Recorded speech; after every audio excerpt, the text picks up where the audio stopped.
Hello, I'm Dai. And I'm Mika. Today, we want to talk about 5 things you should be aware of when you go to Japanese izakaya.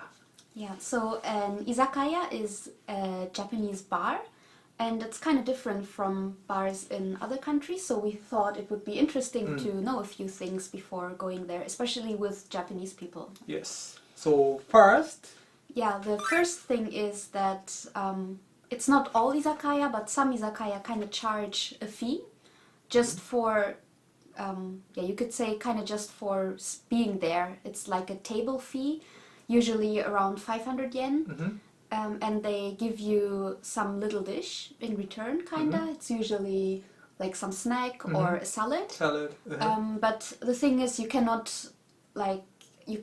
choose not to pay that charge, the fee you have to pay. Yeah, so some people who don't know about the system get surprised when they see their bill because there is some like item or how to say it? Yeah, there's just something you haven't ordered and people get confused, so just be aware of that. It's not all izakaya, but some do charge that fee.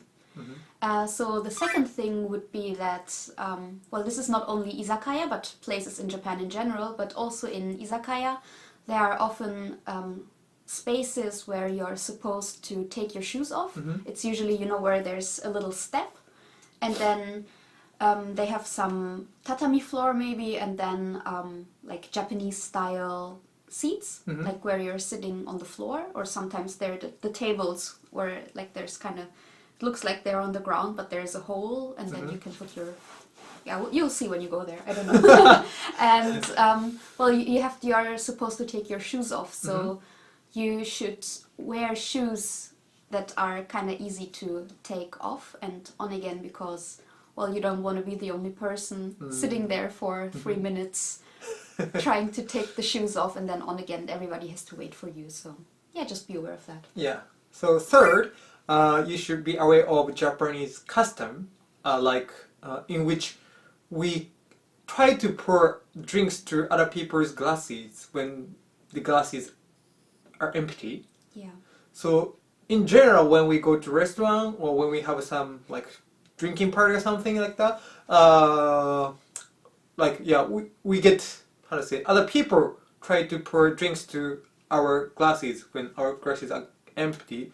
But when you go to a restaurant or izakaya with Japanese older people, especially with older people, you really, you should be aware of pouring drinks to their glasses, empty glasses, because in that way we show our respect to older people. So that's what like Japanese people.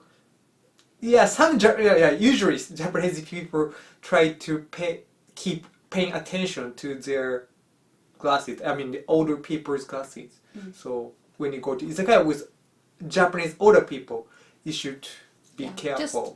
Just check how much they have drank, and then if it's almost empty, you could ask them, should I pour more? Then you can pour something in. Yeah, for better manner, I would say for better manner. There's always better manner. When you pour drinks to other people's glasses, you should hold a bottle, whose label face up, so that the person can see the label. So that is a better way to pour. So you pour kind of like this, and then here's the bottle. The label should be here, facing up. Apparently, yeah. So of course, nobody really expects a foreigner to know all this stuff, but I think if you kind of try to, amaze people. Amaze Japanese people. I mean, they will really appreciate it if you just show them some respect, and they will really like it, I guess. Yes. So the next thing would be that this is the fourth thing. Is that in Japan it's very common not to order only for yourself, but to share your food with everybody. So everything goes in the middle, and then everybody takes from everything.